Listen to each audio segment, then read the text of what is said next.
বিবাহ বুলি ক'লে এটা বহুত ডাঙৰ দায়িত্ব সেই দায়িত্বটো পালন কৰিবলৈকে সৃষ্টিৰ ধৰ্ম ৰক্ষা কৰিবলৈ ঈশ্বৰে প্ৰজাসকলক উৎপত্তি কৰিছে গতিকে সেই দায়িত্বটো যদি অন্তমনেৰে সকলো মনুষ্যই আমি বুজি উঠো তেতিয়ালে গৃহস্থী আশ্ৰমফলত কেতিয়াও বিভিন্ন কথা লৈ বাক বিতণ্ডা তৰ্ক বিতৰ্ক ভুলতো নহয় কাৰণ সংসাৰ এটা অতি পবিত্ৰ দায়িত্ব পালন কৰি থকা হৈছে নহয়নে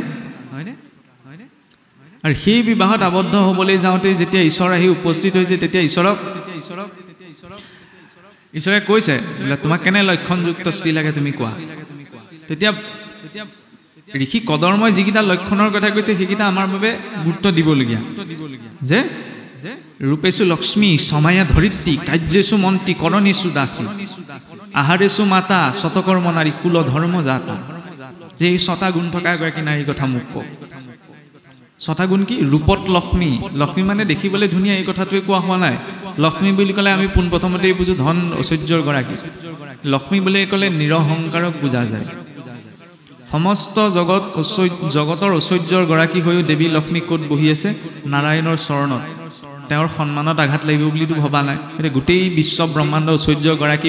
মই আকৌ নাৰায়ণৰ ভৰিত ধৰি পেলাই গ'লে বহি থাকিম মোক সন্মানত আঘাত লাগিব সেই অহংকাৰত বহা নাই নিৰহংকাৰ ভাৱত বহিছে গতিকে নাৰীগৰাকীক নিৰহংকাৰী বুলি কোৱা হৈছে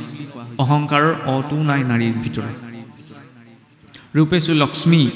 সমায়া ধৰিত্ৰী ক্ষমাৰ সময়ত তেওঁ ধৰণীৰ দৰে যিদৰে এই বসুমতীতে আমি থুক হেকা মলমূত্ৰ সকলো পেলাইছোঁ কিন্তু এই বসুমতী আমাক মাতৃবত পালন কৰি আছে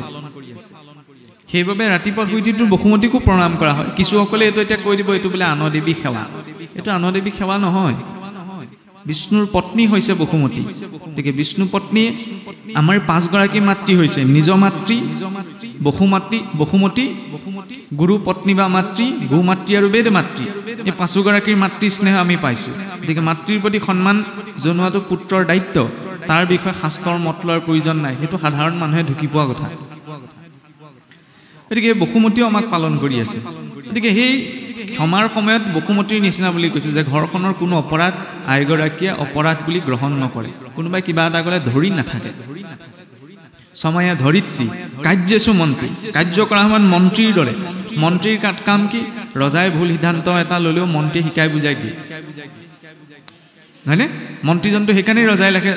যাতে কিবা এটা সিদ্ধান্ত লোৱা সময়ত আলাপ আলোচনা কৰিবলৈ পুৰুষৰ পটককে খংটো উঠিব পাৰে ভুল সিদ্ধান্ত এটা ল'ব পাৰে আইগৰাকী ধুনীয়াকৈ বুজাই দিব তাৰপিছত যদি নুশুনে ক'বলগীয়া নাই সেইকাৰণে কাৰ্যন মন্ত্ৰী স্বৰূপা বুলি কোৱা হৈছে কাৰ্যেশু মন্ত্ৰী শয়নেশু স্ত্ৰী শয়ন বেলাহে তেওঁ স্ত্ৰী আহাৰেশু মাতা আহাৰ দিয়াৰ